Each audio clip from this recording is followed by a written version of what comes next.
Hi guys, welcome to the Toasters Digest podcast again. We are your all-time hosts, Toastmaster Thevinu and Toastmaster Sarah.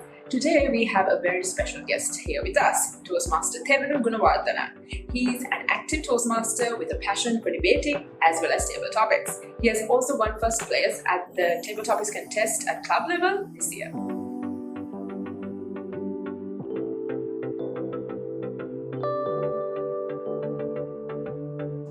Hi Thevinu. Hello, I'm happy to be here. Hello, so how was your last table topic? My last table topic. Okay. If I think back, I think the most important table topic was the table topic that I gave for the area contest last. So today we'll be asking you a few questions from our very own Toastmaster Thevinu. I hope you're ready for the answers. Fire away. Let's get started. Yeah, so Thevinu, why did you join Toastmasters? I joined Toastmasters. Okay. So for me, Toastmasters was about self-improvement. It was a personal journey. I had some public speaking experience prior to this. I was a debater, but debating is such a far road. It was so different from public speaking because you're most likely to be faced with an opposing team, and for most competitions, you're just in one room. You're having this kind of an argument and fight kind of thing verbally. But you're never really faced with an actual audience. But I quite feared this speaking to an audience, and that it felt like I was staring down at a barrel of a gun, and at any moment a bullet would fly at me. And that fear was something that I constantly had, and I wanted to approach that in a safe and kind of approachable way. And I thought Toastmasters would be a great point for me to work on those things. And it has been, and it's been great. And that's kind of where I come from. It's a personal goal. It's about getting rid of that fear facing an audience and just being confident with myself. Yes, public speaking is a great fear that everyone, in my opinion, faces. So if you just face it, if you actually, face up to it, it's just going to be a piece of cake. I definitely agree. It is indeed true. So, Toastmaster Thevinu, Yes. you did mention that you used to do debating while in school. I did. So, I've got a bit of a tricky question for you. What would you enjoy the most, Toastmasters or debating? Oh wow, you went with that kind of question. Well, that's a difficult question for me to answer because both of those things represent a certain part of my life.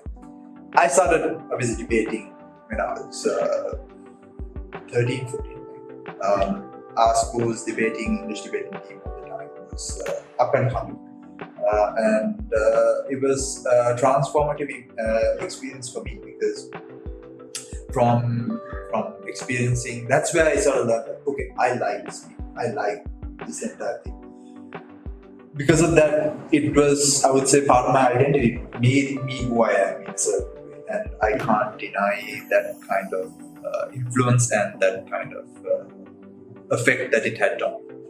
So debating was definitely a huge part of my life. So I can't put it out as it's like my favorite thing either, because Toastmasters has also taught me so many things. And it's given me community, friends, and it's made a huge impact on my life, and it's continuing to impact my life. And therefore, I feel like I can't say either one is better than the other. True indeed. So I guess it's always good to stay on the same side with situations like that. So I believe both of these have their own equal opportunities. Yes, I totally agree with the both of y'all. Toastmaster Thevinu, you have had a bit of experience at least preparing table topics, and you even won a place as well at club level. In that case, how would you prepare for a debate? Interesting question. And yes, so my experience with Toastmasters has been limited to about 7 months, but I've learned so much and I've done many table topics in the short period that I've been here at Toastmasters, and there's definitely things that I've learned. So what I think one of the most important things that I think a starting Toastmaster or starting speaker should know about table topics is that have some kind of structure approaching it. Like, obviously you cannot be very rigid with your structure, but it's always important that you have one, because that's like the foundation where you can build upon. Because of how random and kind of unexpecting a table topic can be, you can't be like, for all table topics it's going to be exactly this, but there's a rough structure you can use. Now for me, what I used with my mentor was this particular structure, which was acknowledging my topic, and then that can buy you some time and it can help you think as well. And then you can kind of give your own opinions, talk about the topic and tell what you feel. And it's always good to give an example, because examples can make it relatable with the audience, make them feel like, oh, I know that thing and I relate to that, and that can draw the audience in. So that's also important. And then finally, it's to just summarize your message and give some kind of message, give some kind of idea. So that's like the structure that I follow. But that's not the only structure you have to follow.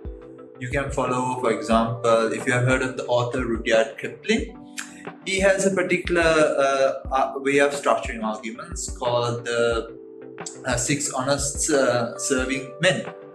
And this technique you may have heard of. It's basically answering the questions what, where, how, who, why, and when. And these 6 questions can be answered, and these can be used to structure your speech as well. So it depends on you as a person what you would like to use, but always do have a structure for your speeches. So second thing you could maybe work on is reference, a point of reference. Having a point of reference is kind of important because you would want to kind of see where you are at right now and where you can kind of improve. And you can't do this without any point of reference. So there are 2 things you can do: performing in front of a mirror or recording yourself. Since almost everyone has a phone, I suggest recording yourself because it's better. So you can keep track of things much more easily. Because if you're in front of a mirror, you might have to keep track of your performance plus trying to give a good table talk, and that can be a bit more stressful. So recording yourself and then going back, looking at what you did and what kind of improvements you can make can also help you practice for a table topic. But finally, the final thing, everyone says this, but it is true and it is valid, is simply to practice, practice, practice. Because practice makes perfect, and trying new table topics, trying different table topics, and just practicing can overall help you kind of get a feel of things and try to improve on those things. Yes, true. Practice is needed always in stuff. Maybe even when you want to cook or just speaking. Yeah, speaking aspects. Anything, practice is key. Yes, I totally agree with that. So Toastmaster Thevinu, having obtained quite a lot of experience throughout your Toastmasters journey, especially in table topics, I would like to ask you, what do you recommend one should not do in a table topic, whether they're a Toastmaster or not? There might be situations where you are supposed to talk about certain topics that they are not prepared for. Yes, that's a good question. I think that's one of the things that a lot of speakers starting off especially can get confused on, like what to do and what not to do. So what you can do, what you don't need to do first of all is basically don't panic first thing. That's like the one thing that gets all speakers, no matter how prepared it is. But I can't put the weight enough on just not panicking. Stay calm and take some time. Because you can most of the time take some time depending on the situation. So take a few seconds to think about what you want to say, and that will sort of calm you because you will be in your own headspace and you can kind of think of, okay, this, that. Okay, and obviously, as I mentioned, the structure is important, so you can use that structure as well. You can kind of think of those points. And then obviously with that you can just kind of build on that later on. And then next thing is, I would suggest learn to stop. that is something that is quite difficult for beginner speakers, in my personal opinion, because I've gone through this exact same experience, where stopping becomes a bit difficult. Because maybe it's because you have a good flow. Maybe the topic was something that you're passionate about, and you're suddenly in this position where you're ranting off, and you got this flow. But being a good table topic speaker means you know when to stop, because there's a certain limited time in most table topic competitions or in a club level, meeting. And learning to stop and saying, okay, this is my point, this is my argument, this is my message, is important. That makes the communication and the message clearer to the audience, and that can make your table topic way interesting and impactful. I do agree. It's not just about ranting and trying to say every single thing that pops in your mind, but rather make the message clear, and it's a vital aspect when it comes to table topics. Yes, so Toastmasters Thevinu, you gave us a few tips on how not to do a table topic, which means that you have actually done a few things. I definitely have. Yes, so what I would like to ask you is, what was an awkward experience you had while delivering a table topics during a meeting or wherever? Oh wow, okay. So I think everyone who is watching right now would agree that in any kind of impromptu speaking situation, it's always going to be somewhat awkward and somewhat daunting.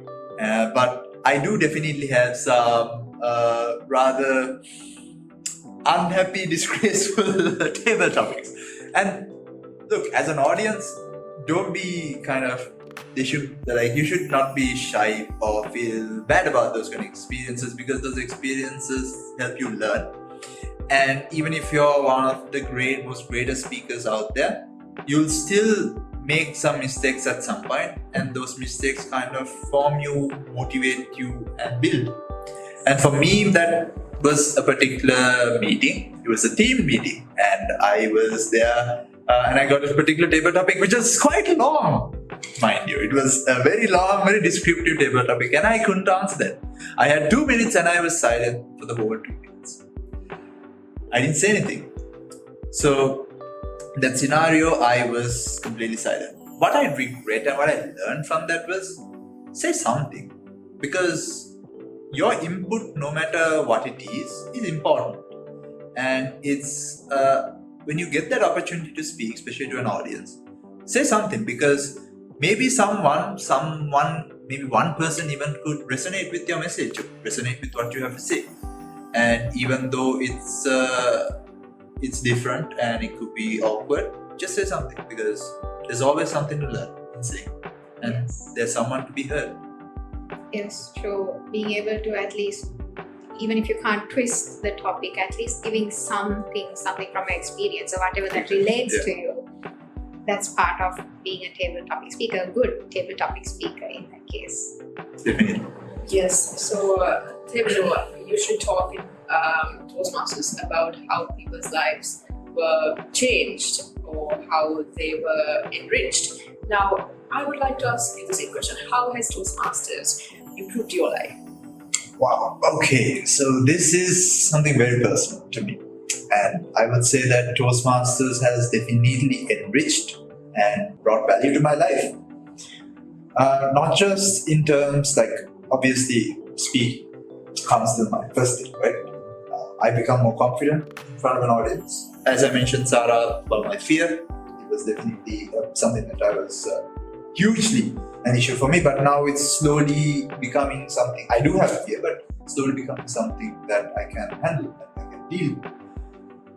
And of course, there are so many other aspects of Toastmasters, such as leadership opportunities, networking opportunities that have been brought.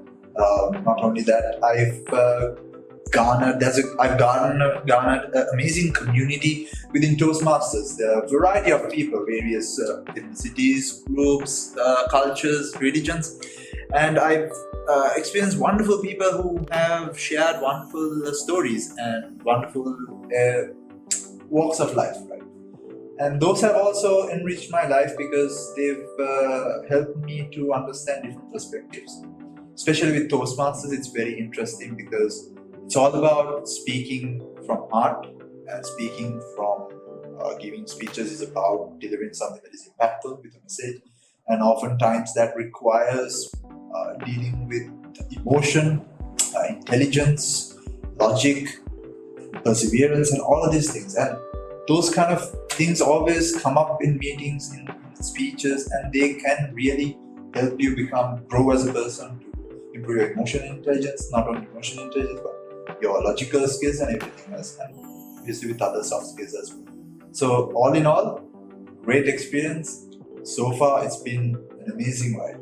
Thank you, Thevinu, for sharing that valuable experience. I think even our audience would be inspired and Definitely. inspired to join Toastmasters even, because it's a really Please do. wonderful experience you get here. And I think we have one last question. Yes, our final question, Thevinu, is now say you had a situation where someone, you were to advise someone who had to give an impromptu speech or statement wherever, a wedding, a restaurant, a toast, or whatever. What would you tell them? Okay, as I mentioned before, don't panic.